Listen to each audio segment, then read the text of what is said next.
Hello everyone, welcome back. Today we are discussing mentalization-based therapy. In my previous videos, I have already discussed acceptance and commitment therapy, cognitive behavioral therapy, and interpersonal therapy. Today we will understand mentalization-based therapy and also how it is different from dialectical-based therapy. Before we understand what mentalization-based therapy is, let's quickly understand what mentalization is. In very simple words, it's understanding your mental state, but not only your mental state, but someone else's mental state as well. For example, you agree to meet one of your friends after her salon appointment. When she arrives, you tell her her new haircut is not flattering. You continue to have a conversation with her, but she abruptly cuts that conversation in between and leaves, giving you very cold vibes. Now, mentalization here would be your ability to understand that your words have hurt your friend in some way, which led her to behave in a very cold manner with you. So you not only understood that you in some way have hurt someone, but also your ability to understand that someone else got hurt because of you. So you're not only understanding things from your perspective, but from someone else's perspective too. On a lighter note, some of you must have watched this show, The Big Bang Theory. The main protagonist of the show, Sheldon, he struggles with mentalizing because he often can't tell if the other person is being sarcastic, happy or sad with him. Research says that our ability to mentalize, it develops right from infancy.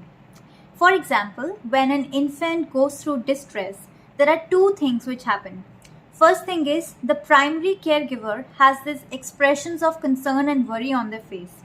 Second thing is, the caregiver makes an attempt to soothe that distress. So baby observes this behavior and understands two things. Firstly, he understands that he is being taken care of, loved, forms an attachment with the caregiver, and he feels secure. Second thing is, the baby understands the chronology of the events. He understands that in a situation of distress, the next step should be to make an attempt to reduce that distress. But if the baby has not been taken care as an infant or even as a baby, they grow up to become very confused adults. They don't know what to do with their feelings. They don't understand their emotions, leave aside understanding someone else's emotions, which leads them to develop a lot of personality disorders like borderline personality disorder.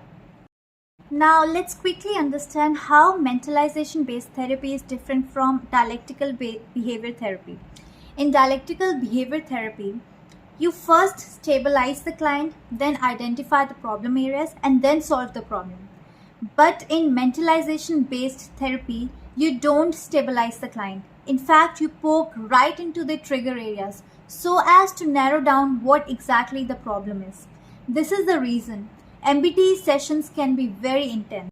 In mentalization-based therapy, you are teaching your client to take control over their thoughts and emotions.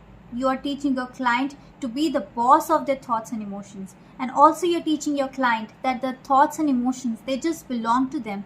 They are not the thoughts and emotions. For example, a person might be going through depression, but that does not make him a depressed person, because he can get rid of that depression anytime he wants. With some effort and some therapies, he can get rid of that disorder. Mentalization-based therapy is just like going to gym. Like how you go to gym and build your stamina and muscles over a period of time. Similarly, you're here also building muscles, but you're building muscles in your brain.